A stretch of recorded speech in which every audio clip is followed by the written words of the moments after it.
2015 Chinese government trying first testing to Islamic world first, because forbidden fasting, you know, and also collected Quran, collected primates, and burden Quran even, you know, step by step forbidden Islamic name as well.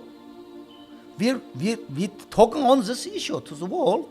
Really not really serious international attention for this. For us, maybe we are very few people.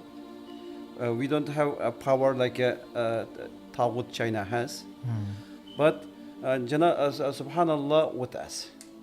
We are on the right path, and we can bring our message to them to force them to come out, speak about this genocide. I got one message from Ürümqi, East Turkestan. There is one high-level Chinese government official meeting. During the meeting, discuss my case, saying Dolkun opens a restaurant in Beijing. Actually, it is not a restaurant. It is international information exchanging service. Just blame me, you know. You can just look on the online, find the data. For example, the 4 days event here in London, Uyghur terminal, was screamed live on every channel. It's still online. You can make your own judgment. We call all human beings, particularly Muslim brothers, because most of the Muslim countries continue silence, and not only silence, some Muslim countries support China. This is unacceptable. This is the complicity of the crime. This world, well, we believe Akhirat, next world, and how they can give the answer for the Allah.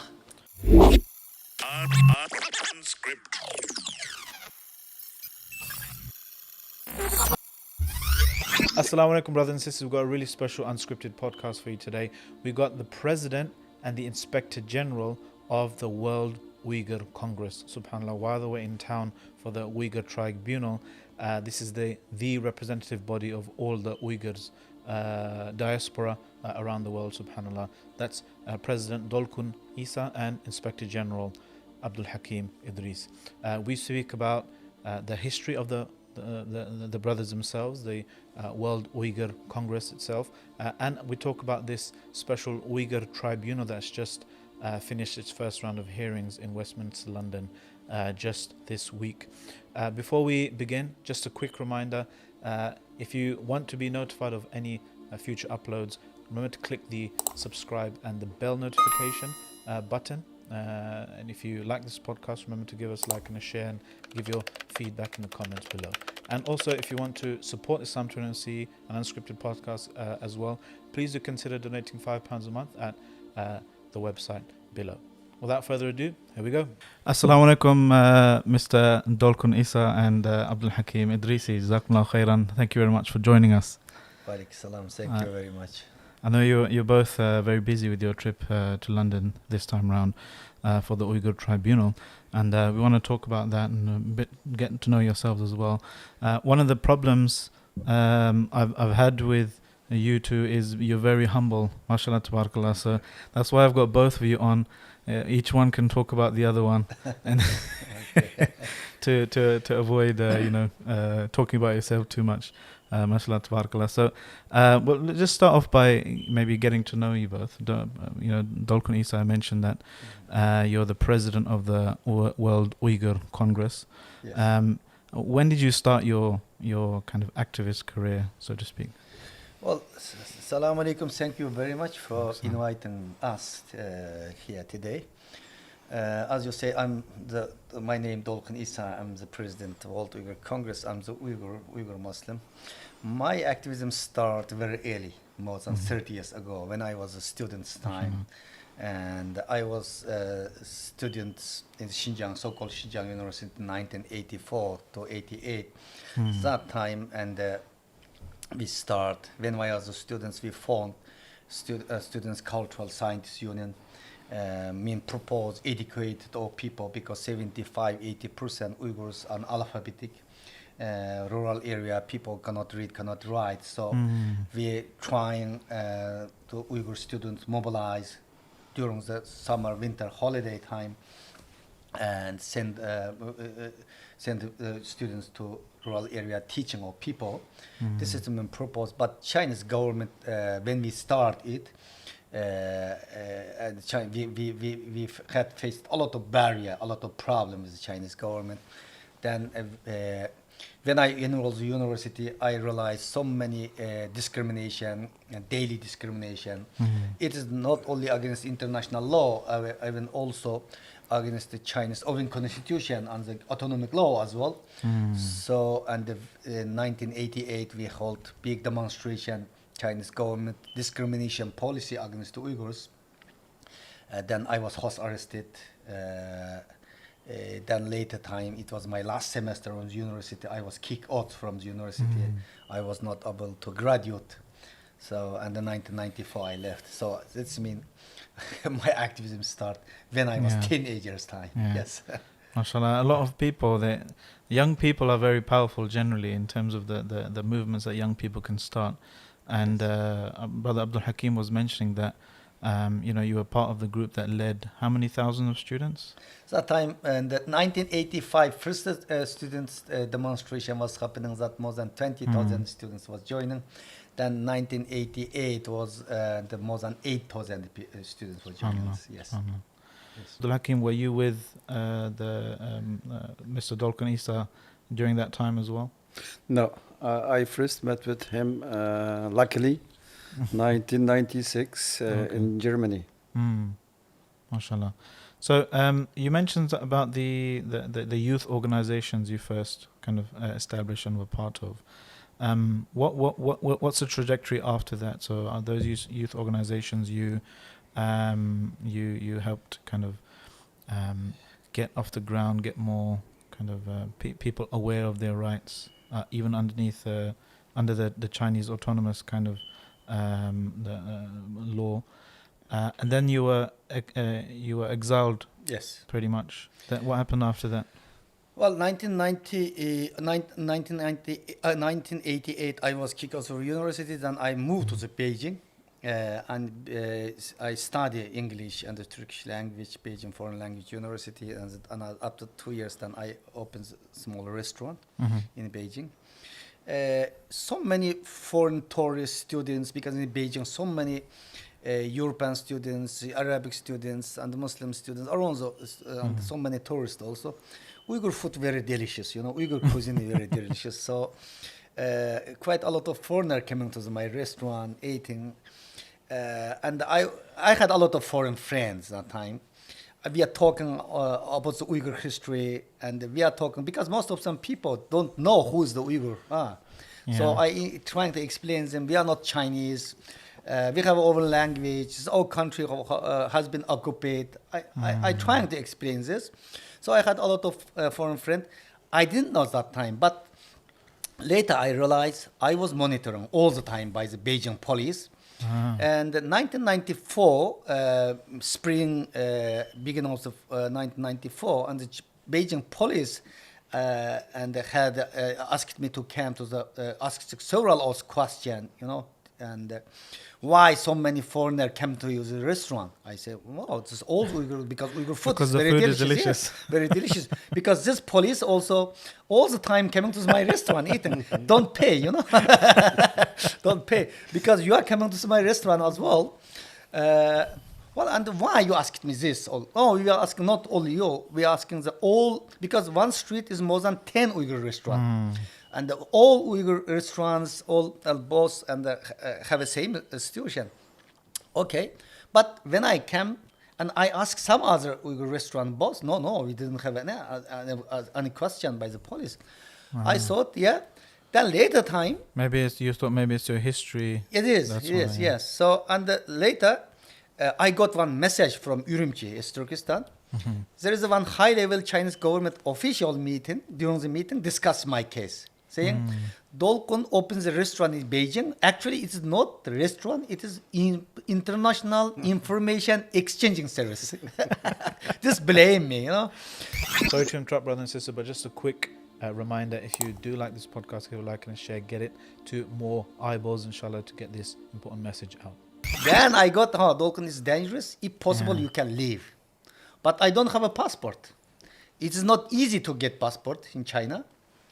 And my residence, and in Aksu, my hometown, this authority never give me the passport because my name is on already blacklist on China.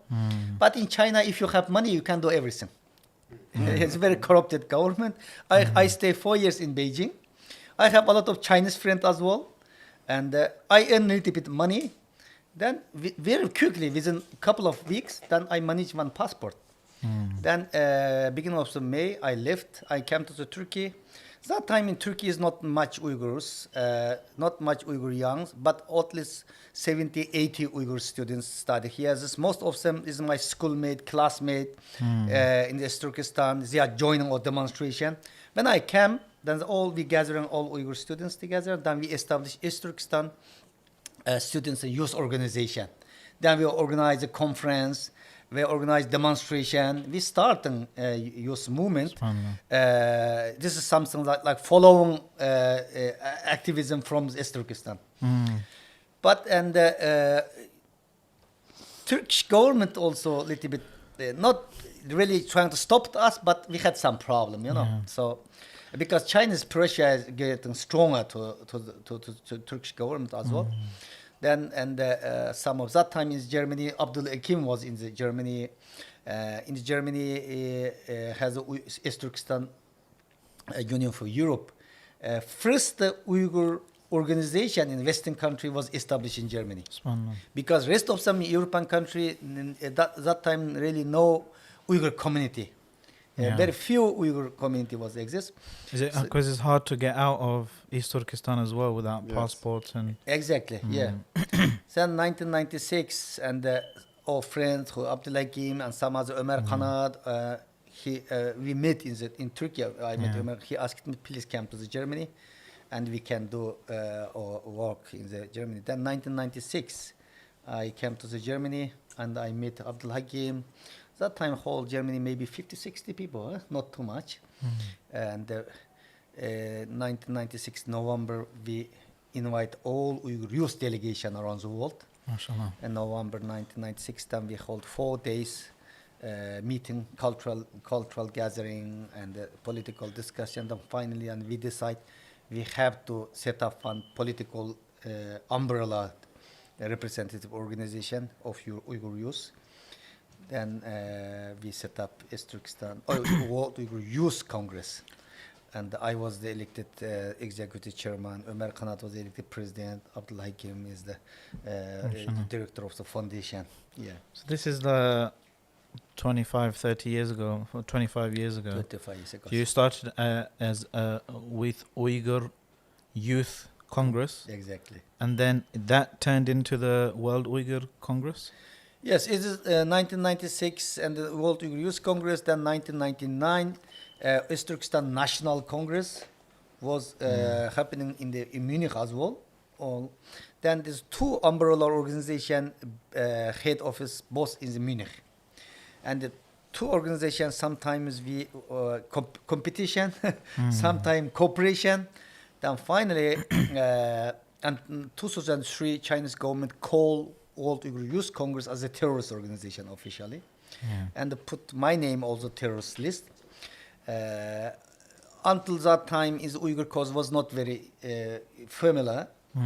Then we decided World Uyghur Youth Congress, East Turkestan National Congress leadership coming together decided we have to set up one representative body for the East Turkestan people, East Turkestan movement. Then we are preparing around 1 year's preparation. We start 2003. Then 2004 April, 2 Congress delegation from around the world gathering in Munich. Then we hold 4 days long meeting. Then finally, under all Uyghur diaspora representative organization representative gathering, and then finally, and we merge together. And we call one united organization. MashaAllah. This is the World Uyghur Congress. Yes. So the World Uyghur Congress is the largest or the kind of main official representative body of the Uyghur diaspora. It is. And who is it made up of? How many countries are involved, and how do you operate your Are you elected by kind of local bodies? Yes, Or? World Uyghur Congress is the only the representative body of the East Turkestan and the movement. And in Axel, we have huge executive committee members, around 33 executive committee members from 18 country. 18 country. This World Uyghur Congress leadership should be elected by the delegation. First, the delegation from 18 country, last General Assembly 100, more than 110 delegation from 18 country. This all delegation was elected by the Uyghur diaspora, Uyghur organization and the Uyghur community. They are elected delegation. This elected delegation attending the General Assembly, then this elected delegation elected the World Uyghur Congress their leadership. This is the structure. Every 3 years we have one General Assembly. And normally we should hold General Assembly last year November because of the pandemic. We've postponed. Hopefully 7th General. So far we have already held 6th General Assembly. 7th General Assembly should be. We are planning to hold. This year, end of this year. Inshallah. Yeah. Just a quick thing, but you mentioned that China designated you as a terrorist. It is. Is that, what year was that? It is actually Chinese government put my name to the Interpol list 1997. Because the reason I ask is because this I thought that this language of using terrorism and stuff came after the US war on terror. Exactly. And that, you know, China just kind of absorbed that narrative and that discourse as it's being done in, you know, Middle East, Gulf states and even Pakistan and China and other places, you know, just using the terrorist label with all the discourse to squash, legitimate calls for rights and holding governments to account. So you're saying this was happening before the war on terror started? Yeah, you know, Chinese government put my name to the Interpol red notes. This is 1997. That time China didn't use this term, terrorist term. Okay. Yeah. China first started to use this term, this language after September 11 terrorist attack. Before, blame Uyghur activism separatism or religious fundamentalists, something like pan-Turks, pan-Islam, this kind of level. When the Chinese government blame me and puts my name to the Interpol, that time murder, criminal gone, like. But 2003, after September 11 and the September attack, Chinese government immediately changed the language within one night. Then all Uyghur activism, so-called terrorism. So, and 2002, Chinese government first time blame East Turkestan Islamic movement as a terrorist organization. Then 2003, call another 3 organization and plus item East Turkestan Islam. World Uyghur Youth Congress, East Turkestan Information Center, and East Turkestan Liberation Organization. This all 4 11 people. Then start 2003, Chinese government blame me terrorist. Blame me terrorist. So, but that time nobody know who's the Uyghurs, you know. And the World Uyghur Congress was not established. World Uyghur Youth Congress, we had really a lot of problems we had faced because China is a big country. Just put you as a terrorist, this is a terrorist organization, then a lot of suspicion. If we are attending some conference somewhere, is people square, and also a lot of background check. Background checks. A lot of door is closed to us, but we have never lost of hope. We continue fighting all right, and finally my red notice was delayed. But it was taken 21 years. 2018 February, we are fighting a lot until delayed this red notes. I was detained so many country border, you know, and I had faced it, deported to China. But finally, luckily, 2018 this red notes was delayed. But China continue blame as a terrorist.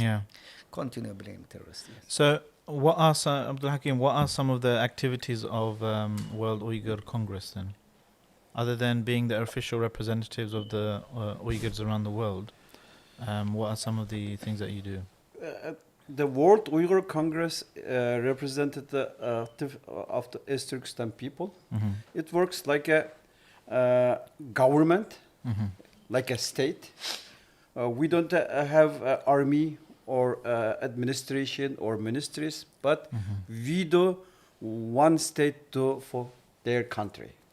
We do advocacy, diplomatic work. We educated our people. We teaching our culture, history, religion, and as a Uyghur nation, you know what a state needed. For example, a World Uyghur Congress explained how look like independent East Turkestan, and how will their relationship with its neighbors, with the Islamic world, with the Western, with the universal treaties in under the UN treaty. Those are we are studying. We are preferring as like a we will our end Like game is a government in waiting. yes, and waiting, and we luckily right now doing our job good. But this last this ongoing genocide, Yeah. it's more getting our attention because it's big and Yeah. it's imaginable tragedy right now. SubhanAllah. What do you think of the podcast so far? Agree? Disagree about anything? Let us know in the comments below. I mean, we didn't know about Uyghurs growing up either. And we found out first, I think, in 2014 about what's going on. And since then, we started publishing and getting people to write articles in Islam 21C on a regular basis. But it's only in the last few years that it's become more and more widespread. And I think this trajectory is, from what I understand, looking at the the testimony of witnesses at the Uyghur tribunal recently, which I wanted to get onto. They said that the policy of the Chinese state, Chinese Communist Party, has taken a kind of accelerated towards a more vicious, more violent genocidal policies. Before it was kind of a bit more subtle, cultural kind of assimilationist agenda to remove the Uyghur culture. And the sisters were saying, and Uyghur sisters that I spoke to were saying, we grew up in communist schools. They were taking our Islamic identity out slowly, and our cultural markers and the symbols of Islam and identity and so forth. That was happening for a long time, but recently this acceleration towards preventing them even having more children, preventing them even learning their language, learning about their Islam, confiscating the Qur'ans, rewriting the Qur'ans, like they were saying, a more Chinese a Qur'an more palatable to the Chinese Communist Party, and this is where it became more and more kind of, the news became more and more widespread for us and generally around the world. And this is where the Uyghur tribunal now comes in.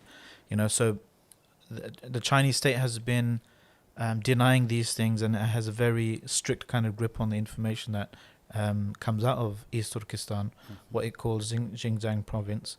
But what if you could just explain in your own words, what is the Uyghur tribunal and why is it significant now at this point in time? Well, as you said, this atrocity was not new for the Uyghurs, East Turkestan. And this atrocity, the Chinese government's assimilation policy towards Uyghurs start since occupation. East Turkestan has been occupied in 1949. So Chinese government's policy towards the Uyghurs, assimilation and discrimination, this policy has never changed. But Xi Jinping took the power since 2014. This assimilation policy turned into genocidal policy.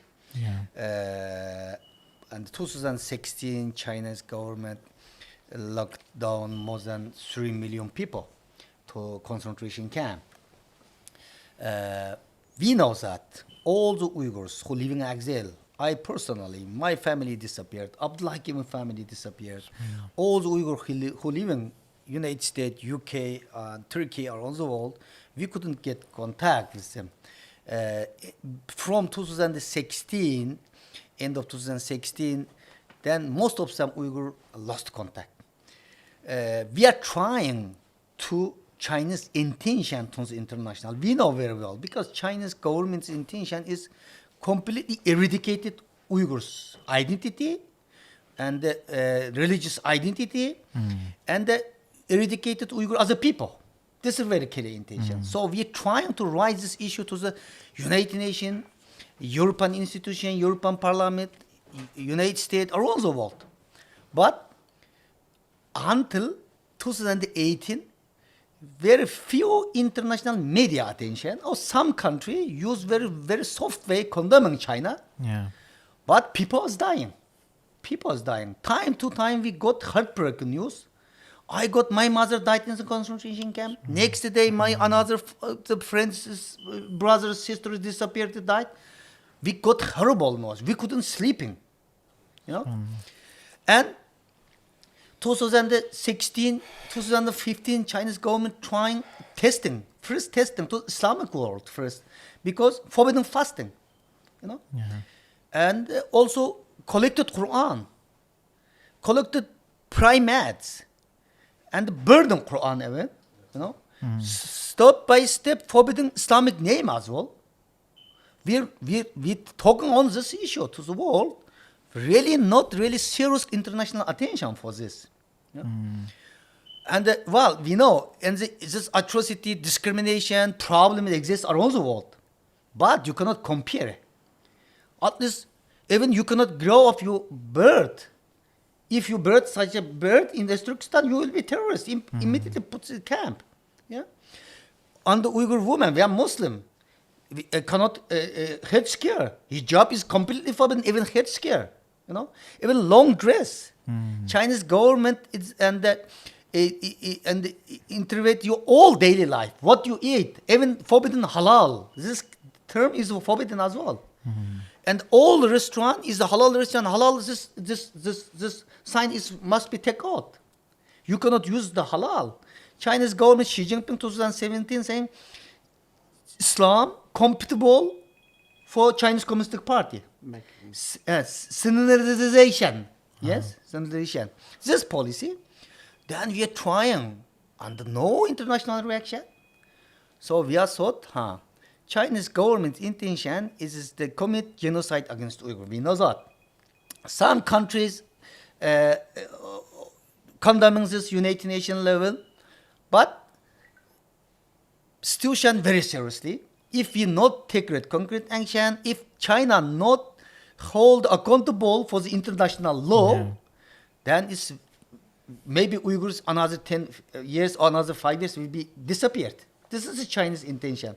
So that's why we are talking quite a lot of international lawyer. We are talking a lot of the judge and human rights organization, and how we can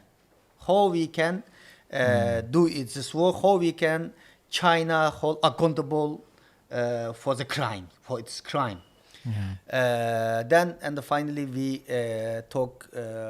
we start this work 2018. We took several legal organization and lawyer. Then finally we are approaching Jeffrey Nice, very famous UK lawyer. He was the lead prosecutor in the trial of Slobodan Milosevic, the butcher of the Balkans. Yes. So, and at the beginning, we trying to convince him. We submit so much document to him, maybe more than 5,000 page document. You know, everything. We do a lot of research. Then finally, and he thought, and the situation really serious. Then 2020 June, end of June, World Uyghur Congress is officially recused to Jeffrey Nice to the allegation to this tribunal. Then he review our application, and at this within 2-3 months Then beginning of September last year, he officially announced the setup of Uyghur Tribunal. Yeah, this is the history of the tribunal. As you know, in the 4th of June it start and it's, until from So June. I mean, this weekend gone, we had Friday, Saturday, Sunday, Monday, 4 days. People Yes. are coming giving evidence, witnesses, victims of concentration camps. Some very harrowing stories. We were covering it. I was there on one of the days, and we were watching the live streams as well. Some academics showing their Yes. peer-reviewed research, about, and you even had a former Chinese police Yes. witness Yes. as well. What do you hope to achieve with this in this tribunal? Because some people said, it doesn't have any state backing. Yes. I mean, I would argue that's a good thing because no one can accuse it of being Yes. biased to any state. It's completely independent. But once and there's another set of hearings in September, inshallah. Once you have this tribunal finished, what do you hope to achieve? We hope this tribunal to give a decision the genocide and the against the crime against humanity. Of course, as you say, this tribunal no Biden power, no state power. This tribunal no army, no police, nothing. Yeah. But this tribunal and set up according to international law. Some country and commit genocide. Is 21st century. So after hearing, if a tribunal give a decision, this is genocide, then it is the big and very influential legal prospect, legal reference. Then and the politician, international organization have a legal prospect, have a legal reference to push the government to take action. So it's a truth-finding Exactly. mission to Yes. establish beyond reasonable doubt the facts of what's Yes. happening on the ground. Yes. Then this can be taken to governments, parliaments, Exactly. companies, even Yes. to. No, is that some countries saying, "Oh, we don't have a legal prospect, we don't have a legal document." This is a genocide. Not it must be some court decision. So even George Johnson, Prime Minister UK, also a couple of weeks ago, he made a statement saying, "Well, this is the court must be court decision," because someone asking. Saying is a Chinese government, you agree is a commit genocide against Uyghurs? He's saying this must be, That's so, that's for a court to decide. Exactly, Okay. yeah. So court decide. So court and give decide. Then Boris Johnson also cannot silence. Quite a lot of countries leader cannot be silent. No excuse to silence. Yeah. Subhanallah. I mean, what Abdul Hakim? What has the reaction been from the Chinese state? Alhamdulillah, Chinese state, responding our Uyghur tribunal, what we had here, we had very, very brave sisters. Allahu Akbar. Imagine your or my own sister or come out and says what happened to her in this concentration camps from the gang rape and destruction her souls. And still, coming out and says what happened to her. And the Chinese Communist government, I think, to held today a press conference with the relatives of survivor of the camps. They testified here in Uyghur Tribunal. Yeah. This is, for us, maybe we are very few people. We don't have a power like Tawud China has. But subhanallah with us. We are on the right path and we can bring our message to them to force them to come out, speak about this genocide too. That's what's happening in those days. And I say, you asked my president, my friend and the brother Dolkun, from his activism to this genocide. As you see, he's a very humble person, but he's very focused. I saw him when he first came to Germany. He did asylum. Many people may know how to make an asylum and be in the asylum things, you will lose your mind. You're just concentrating on what you get. But his main issue was how to organize this movement, how to bring to life.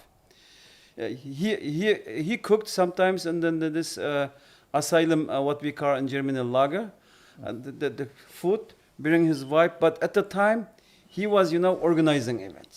He never lost his way. And when he began in Germany, he delivered. He was like a delivery guy for Pizza Hut. He worked in the evening in the Pizza Hut. In the days, worked this cause. From What Pizza Hut delivery to president. Well, what I want to say is, if you believe in one cause, our cause is not just human rights cause. That's not Uyghur rights cause. It's Islamic cause. We are apart from Muslim. It's Islamic issue. It's what we call fard for us to do is. I saw his commitment for this job, and right now we have around the world more than 70 organizations everywhere, and I saw how he is invested in his colleague, his people, and right now we can collect the data, do the Discord here, and do around the world this advocacy job. And what we hope from our brother and sister hearing this podcast, and spreading this tragedy for everywhere. You can just look on the online, find the data. For example, the 4 days event here in London, Uyghur terminal, was streamed live on every channel. It's still online. You can make your own judgment. What the Chinese communist regime conducting war, declaring war on Islam, says the religion of Islam is disease, virus. Look, it's Islam is a virus, and they openly burning copy of Qurans, turning masjid to the bars, to dancing place. This is the Quran, and the masjid is Quran is Kitab Allah, Book of Allah. Masjid is Baytullah. What we do ibadat. It's not to belong to Uyghur people. It's belong to every Muslim. What I want to say, it's the obligation every Muslim to stand up. This atrocity is never seen before. There was war between Muslims, Christian, Jewish, and other people. That was war between the people. But the CCP, what they're trying to do is war against entire religion of Islam religion. Just a quick reminder, brothers and sisters, if you do want to support the Uyghurs or any other Muslim brothers and sisters suffering around the world, please do visit our charity partner, One Ummah Charity, on the link below somewhere. What's your message to those people who maybe they see the Chinese propaganda on Twitter, and whenever we post something, there's always some fake account that only, started a few days ago saying, oh, this is all fake. There's no such thing as concentration camps and all this stuff. What do you say to those Muslims who are watching, who begin to share these conspiracy theories? China continually denied everything. No excuse to continue silence, or Chinese government continue denied, because so many camp survivor, even this hearing time also, camp survivor telling a horrible story. Yes, so many camp survivor testimony, and like BBC documentary and Sky News, Al Jazeera, they have made very excellent documentary. Even Chinese government organized sometimes propaganda tour, invite some foreign journalists. Chinese government shows them better place, creating a place, theater, everything. But still, this the foreign journalists then recovering something, and they don't let them go to the concentration camps. Exactly, yeah. So documentary, and also independent research institutes report, and leaked document, for example, New York Times, Chinese Kabul, Karakash list, Aksu list. This all evidence is very clearly what's going on. So now is China too late to hiding the reality? But no way. China says big country, and look that in the more than millions people, 3 million people. How many people was killed? We don't know. How China saying, "Oh, I'm sorry," she cannot say. It's a big country, But no international pressure, really high international pressure. Chinese government, it is trying to defend the position. How survivor from it is complicity, for it is crime. That's why China continually aggressively attacked everyone. Not only World Uyghur Congress, not only Uyghur activists, not only me. Attacked today's foreign diplomat, research institute, and European Parliament member, UK Parliament member, even independent expert ever, because China is really under panic. If someone is under panic, they are doing a lot of mistake. China is continuing making mistake. One side, China says this tribunal is nothing, not legal basis, but other day, even today, they organized one press conference. These camp survivors, they are collected all camp survivor relatives. No, just a couple of 1 hours before, they hold the press conference, trying to deny. 1 year ago, Chinese government forced my elder sister speaking against me. She denied me because they don't have a choice. So China now is trying to survive. How can defend themselves?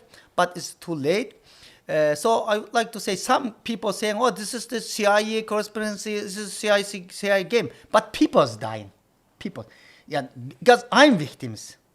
No, it's along the 4 days. This international, this is very open court, open tribunal. Everyone can see. At least everyone who has a remnant human feeling should be silenced. This. So this is the Abdul Hakim already saying. This is the obligation all human being. This is the most important obligation is the ummah, all Muslim, because China already start war against Islam.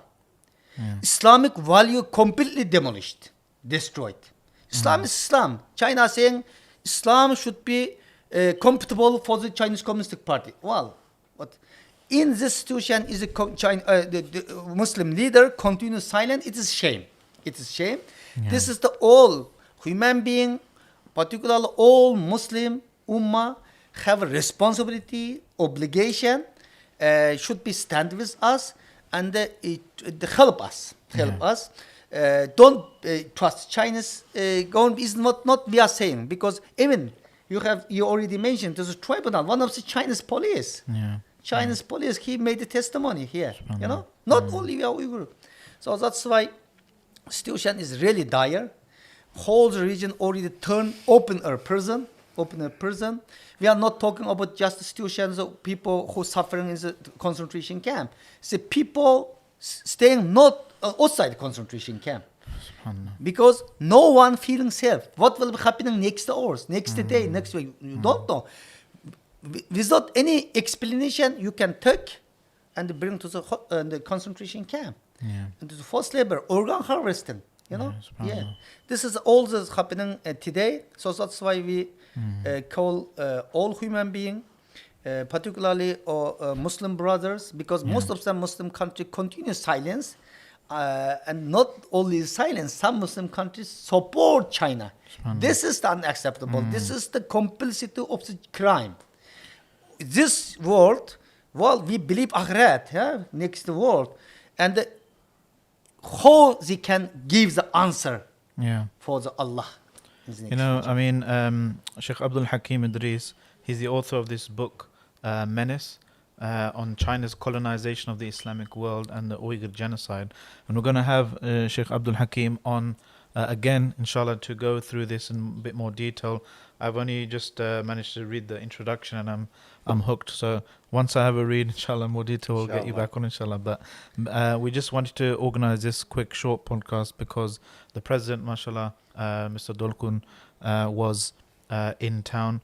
And he graciously managed to, give us some of his time between chock-a-block day full of appointments. But before you leave, I know the time is running short. We have a few minutes left.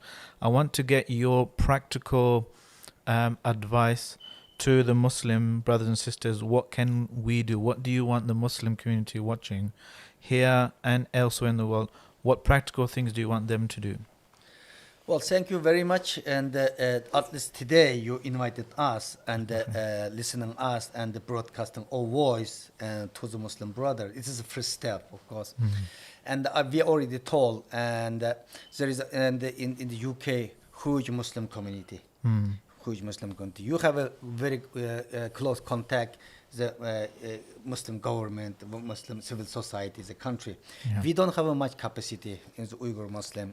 We don't can reach around the world. So this is the obligation. This is the duty. All human beings and all people should do something.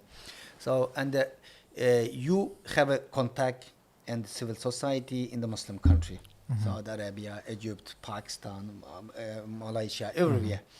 We are trying to reach to them, but we don't have such capacity. We have not the ability to do this. So, please, you will first step should to raise awareness. Raise awareness. Yes, raise awareness. Should the people understand? Don't believe Chinese liar, And secondly, at least every praying or particularly Juma, khutbah, make dua. This is very important. Make dua to the all people. And I know there is quite a lot of young generation. So write a letter to parliament member and the government official, prime minister should not be. And today, quite a lot of Western company, UK company, German company, US company have a business. Okay, most of the Muslim countries company make business. China. Yeah. Yes, okay, make business, but no, it is not correct time business as usual. Because China, 20 years ago, this the assimilation policy was exist, but at least cannot ignore it international pressure. But no, ignore it. Why? Second big economic power. China, after the getting the second big economic power, use its money, use its power to monopolize it, then use this money to crack down to the Uyghur Muslim and even in the Chinese people as well. So money is very important. That's why some companies saying, well, it is the business. We're not involving the politics. It is not politics. People is dying. Every human being, every company have an obligation, a legal and a moral obligation to stop this. This is not correct business as usual because we cannot allow this company make money of blood of Uyghurs. Yes. So, and this people can boycott Chinese protection brands, and yes, and write letter to the company. For example, Bosch, Volkswagen, so many company, write letter to them, stop the business. This is the most important. And around the world, quite a lot of Uyghurs refugees crisis. We have in Turkey more than 50,000-60,000 Uyghurs. Some stateless already because this passports expire. Some Uyghur children was born last 4-5 years, but China's embassy don't give their birth certificate. They are illegal situations. They are stateless. They are stateless. That's why they cannot go to the school. They don't have health insurance. Nothing. This is the problem. So we asking the people to help the Uyghur refugees. Well, the Uyghur Congress, we're trying to help them because we don't have such a capacity. But if the brother, sister really, because I know quite a lot of Muslim humanitarian help organization, Islamic Relief, Muslim Relief. But so far I didn't hear they help the Uyghur refugees. So if someone really want to do something, can do something. At least one people if have a free time, just one placard with use the one banner. Stop Uyghur genocide. Spend 1 hour's time in the public place. and in front of in the UK Parliament or Westminster, anywhere. Yeah. Stop Uyghur genocide. Or stop the business. Stop Beijing 22 Olympic. Well, every single man can do something. Yeah. Final interruption, I promise. If you would like to support Islam 20 Unscripted, please do remember to donate £5 a month. It's only 16p a day. I believe in you. Jazakallah khair. I'm very cautious of the time. I don't want you to get late for your next point. Very important. Brothers, mashallah. I've been taking notes as well as you've been speaking. When you might not notice me on my phone, I wasn't playing a game or texting anyone. I was taking notes, and it's very important. The take-home message for me, very important that the Uyghur Congress started off as a youth organization, and it's inspiring that that you've become united. Yes. Putting aside your differences, united on a focused common goal, and put that time and effort in for so many years, a few decades. And it's very important to get that across to the brothers and sisters watching as well, that people say we need Salahuddin or someone to come along, but you guys have been doing the work of the 100 years that led up to Salahuddin, for example. The hard work to lay the foundation. May Allah put tawfiq in your work. Secondly, the campaign, where many people know now we're running a nationwide campaign soon, inshallah. Islam 20 with many organizations from the UK Muslim community. The practical things that we're going to be doing in line with what President Dolkun Isa said, raising awareness, doing strategic dua campaigns for tawfiq from Allah, khutbah, national khutbah day, lobbying MPs, sharing boycott lists for boycott, divestment and sanctions for companies and universities that deal with Chinese companies that are actively oppressing and discriminating against Uyghurs, and providing the technology for that, like Huawei. So providing support financially, One Ummah charity, check it out, our charity partner, and also providing moral support, very important to the Uyghur brothers and sisters. We can be doing this online or public displays of solidarity with our Uyghur brothers and sisters, because Shaitan will come to them and say, the Muslims have forgotten you, the Muslims have left you. We all have an opportunity now to say, no, the Muslims are with you, giving moral support. And with that in mind, we're organizing a national demonstration on the 1st of July outside the Chinese embassy is most likely going to be. 1st of July is very important because it's the 100-year centennial, this 100-year anniversary, i.e. the centennial of the Chinese Communist Party, I'm told. And they've been preparing a lot of, celebration for that. So we need to turn up with our sign, Stop Uyghur Genocide, Stand for Uyghurs. So to be part of this and more, please visit islam20.com/Uyghurs to just put your name and email address into the form that we've created, so that you can be notified on updates on that. Without further ado, lately I would like it's something is 26th of June this month, is 2 weeks later, International Olympic Days. Okay. Then the World Uyghur Congress and the Tibetan organization, Hong Kong's organization, we set up the coalition.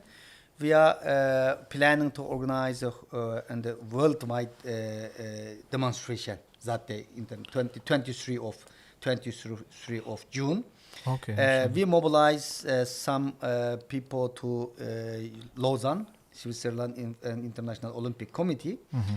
But this is because of the pandemic, is the travel restrictions. That's why we organize same days in the Lausanne, in front of the Olympic Committee, also different of country, UK, Germany, United States, around the world. So very welcome, our brother coming to this demonstration. This demonstration will be taking place in UK National Olympic Committee. Okay. National Olympic Committee. So 23rd of June. Yes. Outside the UK National Olympics Committee. Yes. I don't know what that is, but we'll Google it and find out, inshallah. And we'll be there, boycotting in the Beijing 22 Olympic. Because if Beijing Olympic be taking place, it is not Olympic Games, it's genocidal Olympic SubhanAllah. Games, yes. Jazakallah khair. I don't want to make you miss your next appointment, so Thank you. We'll end it there, inshallah. Thank you very much to President Dolkun Isa It's and my pleasure. Inspector General Abdul Hakim Idris. Remember to check out his book as well. Put a link in the description. And Jazakallah khairan for attending. And Jazakumullah khairan for you guys watching at home or wherever you're listening to this. Just a quick reminder, if you like this podcast, give it a like and a share, and remember to click that bell notification if you want to be notified, and subscribe to for any future uploads. Without further ado, I'll let you get on with the hard work and activism now of spreading awareness for our brothers and sisters' plight. Jazakumullah khairan from Islam 21C, and Assalamu alaikum rahmatullahi wa barakatuh. Unscripted.